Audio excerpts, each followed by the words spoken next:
Hello and welcome back to the Motorsport Baithak podcast. I'm your host Didi, and joining me today once again is my friend and your co-host Vedant. On this episode, we'll be talking about the F2 weekend in Silverstone, especially Jehan Darula's time this weekend. So let's grab some chai, take our seats, ready opinions, and dive right into the conversation. Um, Hello Vedant. Somewhat disappointing weekend for Jehan Darula once again, slipping from third to fourth in the championship standings. But what a weekend in F2 for the Williams Racing Academy. And not just F2, but F2, F3, and W Series. Yeah, absolutely. I mean, in terms of, Jehan's Baithak, it was not the best weekend.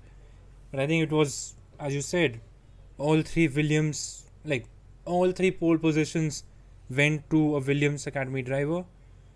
And it could not have gone better for a junior team where, which was struggling a bit before, like, a few years ago. Like, there were not a lot of action, not a lot of drivers in that junior team, but now it seems it's making progress. Yeah, but let's bring the conversation back to Jehan's weekend in F2.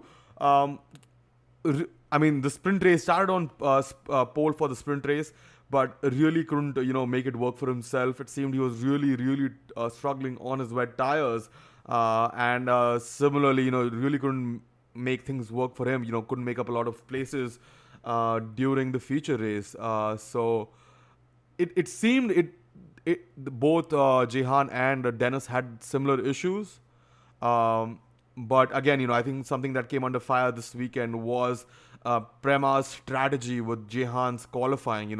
Sending Jehan out on the first run and then sending Jehan for a second run when the track is quiet, which is understandable. He gets a bit of free air, but clearly the track is not in an optimal place. It's not the fastest at that point of time. And Jehan put his car P2 during his second run with just one lap.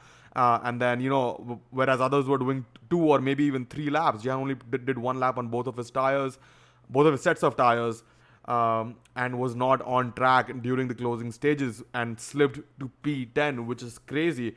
So, not sure what is going on at Prema this season. It seemed that they were getting back on track with the last couple of weekends, but things seem to go a little bit haywire at Silverstone. Yeah, I mean, qualifying has always been a bit of a struggle for Jehan personally, and as this weekend points out, and if you look back at the entire season, I think Jehan and Prema have struggled with the same thing.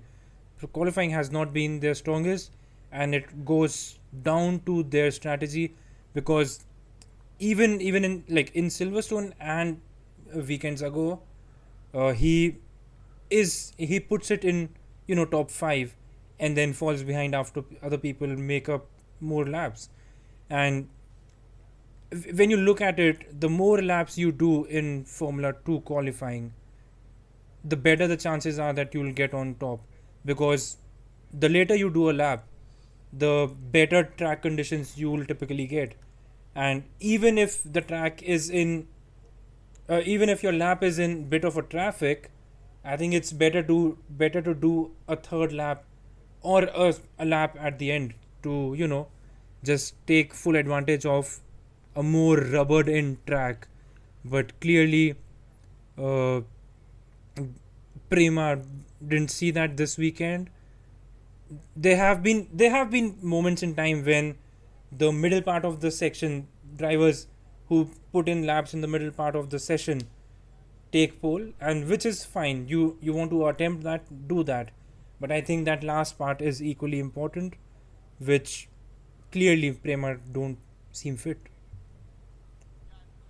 Yeah, and even more puzzling is the fact that I know a lot of drivers were trying to set one sets of soft tires for the sprint race or the feature race or whatever, because but so I understand that, but Jihan did just one flying lap on both his sets of softs, which was a bit puzzling. So that's another aspect to it. But I also wonder if them going out for their second run during that lull, during that lull in the qualifying session, is something that is driven by Jehan himself. and maybe instead of going for the second run during that lull, if they really want to have some free air time, they should have their first run, their banker lap during that lull, and then go for the second run as the track is more optimal towards the end of the session. Obviously, they'll be risking an even worse qualifying performance if something goes back during the first, during the banker lap. But at this point, it seems that the championship is definitely slipping away from Jehan's grasp. And this probably being his last season, I don't know if, a third place in the championship will really be a consolation for him. Yeah, well, the championship slipping away from him. sorry for that. It's definitely slipping away. But if you talk to the FIA, F2 and F3 CEO Bruno Michael, he does not believe it. He believes that everything is still up for grabs in the second half of the season. So let's see how that goes. But definitely, I think Prema and Jehan have to work differently than they have done before, because clearly he has the consistency. Clearly they have the pace to go racing at the top, at the front. I think qualifying is one of their biggest struggles, and strangely they could not get their wet tires working this weekend, which was, I don't know what happened there, but it happened with Dennis Hogger as well. Both of them fell apart and their tires just disintegrated in the middle of the race, in the middle of the sprint race, which was very strange. While they did not have any wet running in practice, so everyone had the same understanding and the same tires, and their wet tires just fell apart. Yeah, very strange. And just for perspective, Filipe Dragovic sits on 148 points in first place in this championship standings, whereas Jehan sits with 80 points, 68 points behind Dragovic, and we just completed round 8. I believe there are 7 more rounds to go. We completed round 7 and there are 7 more. Yeah, so we completed rounds and there are 7 more to go. So not a whole lot of time. We have hit the halfway mark. So clearly, Jehan will have to do what Dragovic has done in the first half if he wants a shot at winning the championship. And obviously, we have the likes of Theo Pocher, who's sitting in second in the championship with 106 points. However, it's crazy that Jehan Darula is still the leading. I mean, it's great, but it's also a little crazy that Jehan Darula is the leading Red Bull Junior Academy driver at this point in the championship. Sitting fifth in the championship is Liam Lawson with 59 points, 21 behind Jehan Darula. So not sure what's happening with all of them.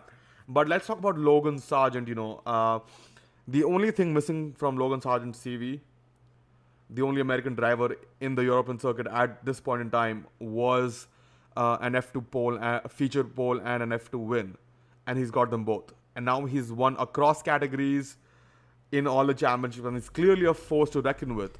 Yeah. Where does his future lie? It doesn't seem to be in F1 because, there's so much more going on. Yes, Williams has a spot for him potentially in the future, but, there's nothing. It doesn't seem like it's in the pipeline. There's not a lot happening around him is what I'm trying to say. There's not a lot of hype around him. Yes, he did well. Yes, he won his first race, got his first pole, but when the F1 paddock is having the conversation of who's going to be, in the cars over the next, 3-4 years, Logan Sargent's name is not towards the top of that list. It's still Oscar Piastri, Theo Pocher, Filipe Dragovic, Liam Lawson, and not Yuri Vips anymore, but he was in the running about a month ago. Yeah, absolutely. I mean, there was, an American.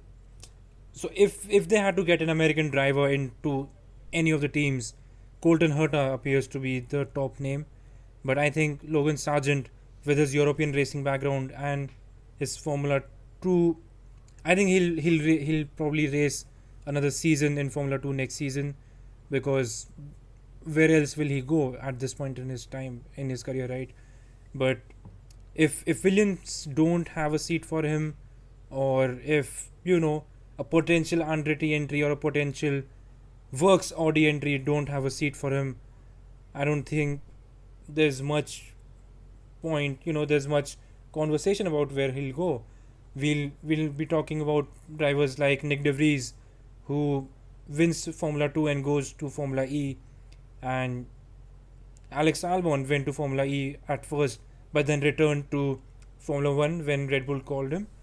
But yeah, I think it's going to be very difficult, like not difficult, but challenging times for Logan Sargent. And these drivers and their management is always pushing for more track time and test time with Formula One teams. So he may land a reserve driver role at Williams, but I don't think them going any further. I mean, he might still get like he's probably gonna get an FP1 test session this year, being a Williams junior driver. But it's also interesting that the team, we haven't heard anything between McLaren and Logan Sargent, because McLaren is the one making strides with American drivers, putting them in their TPC program. And Logan Sargent hasn't been one of them. We saw Jehan tested with McLaren this past weekend, which was or a weekend ago, which was great news for all of us, fans. But we haven't seen anything shape up like that for Logan Sargent. So it'll be interesting to see how that shapes up. But Jack Doohan, I think he also had a pretty decent weekend. Took his first win in sprint. Jack Doohan has definitely shown flashes of pace, and finally taking that win would have been a redemption for him. Yeah, absolutely. I mean, let me just touch back on the Williams Academy thing. I think Ollie Caldwell had a test session at Silverstone, or some other Williams driver had a test session at Silverstone this past month. And so I think Logan Sargent will definitely get a session. If he was not the one, I'm forgetting the name, so I may be wrong about it. But yeah, talking about Jack Doohan, I think he is putting in the performances that he needs to stay in the mix, to stay in the eyesight of Formula One teams and the academies, and if not Formula One teams, then other racing entities outside of the Formula One ecosystem. So yeah, he had a good start to the season, but then struggled with consistency. But it's great to see him take the win once again. Yep. Anything else about F2 that you want to talk about before we move on and touch a little bit upon the F3 and W Series races from this past weekend? Well, nothing much about F2 from this past weekend per se, but yeah, let's move on. Yeah, so let's move on to F3. Kush Mani, qualified 10th but finished the sprint race in P4, which was really, really great. However, finished the feature race in P22, so things didn't go his way on Sunday. But we had obviously Isaac Hadjar and Arthur Leclerc taking wins, which is not a surprise at all. They have been leaders in F3, so nothing crazy happening there. Just happy for Kush Mani to take fourth place in the sprint race. And now I'm not sure. Victor Martin leads with Arthur Leclerc just 6 points behind, and Isaac Hadjar another 3 points behind him in the championship standings. Again, obviously F3. When you're in F3, you don't have that spotlight that you have compared to F2, especially in after the last couple of years. But Arthur Leclerc has spent a lot of time in F3, and I've been waiting for him to graduate to F2 to see what he can do there. Clearly, he hasn't done the same. He hasn't had the same performance as his brother Charles in F3. He's got great pace. We've seen that, but he's unable to put a weekend together. Yeah, no, I think this is Arthur Leclerc's only second season in FIA F3. He has raced in the F3 regional championships in Italy, and in the other places and the other regional series. But I think in terms of graduation, I think this is his last season. He may definitely find a seat in Formula 2 next season, because he's performing well, and he has obviously, I mean, you can't compare him with Charles Leclerc, given that he is his brother, but you could never compare Michael Schumacher with David Schumacher, right? Sorry, Michael Schumacher with Ralf Schumacher, right? So Yeah. yeah, I know what you're talking about. it's something like that. But definitely, I think he'll be in Formula 2 next season. Yeah, definitely. My support usually goes out to Isaac Yeah, Hajar, but just because we saw him race and beat yeah, Jehan Darula in in and the Formula Regional and Asia when Series. honestly, it'll be great to have a Swede back in the top spots of motorsport in Formula 1. 100%. I mean, yeah, in Formula One, we do have we just Yeah, had a Swede win the Indy 500. yeah, So definitely they are there in the top step of motorsport, just not in Formula One right now. But let's talk about W Series a little bit.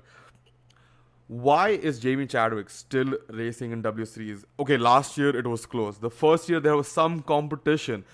This year, she has literally blown everyone out of the competition. There is nothing. There is absolutely nothing, in my opinion, that is going to stop Jamie Chadwick. And if she has a 100% winning streak at the moment, regardless of what's going to happen for the rest of the season. If she can't get a seat elsewhere, and by elsewhere I don't mean F3, I mean F2, IndyCar, Indy Lights, or F1, or whatever she wants to do, endurance racing, whatever that might look like.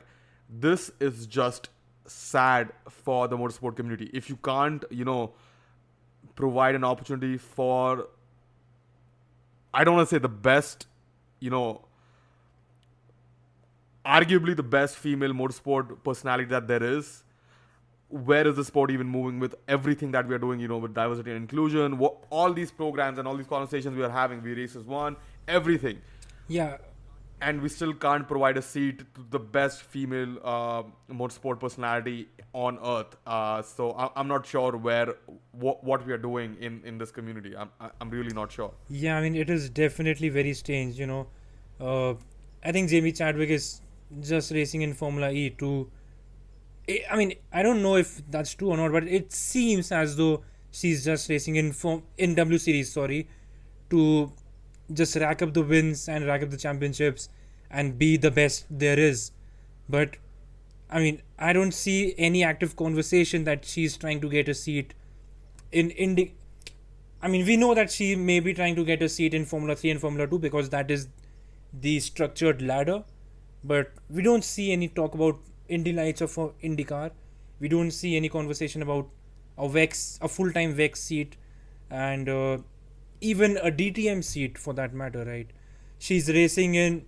I think that might be a little bit more preference oriented, because we've seen a lot of all female teams come up in WEC, not DTM but like WEC and endurance racing. So, but yeah, I absolutely carry on with the point. You're still making the point that I was Yeah, trying to so I say. mean, uh, see, the thing is, even if there is conversation, we are happy to be hopeful, right?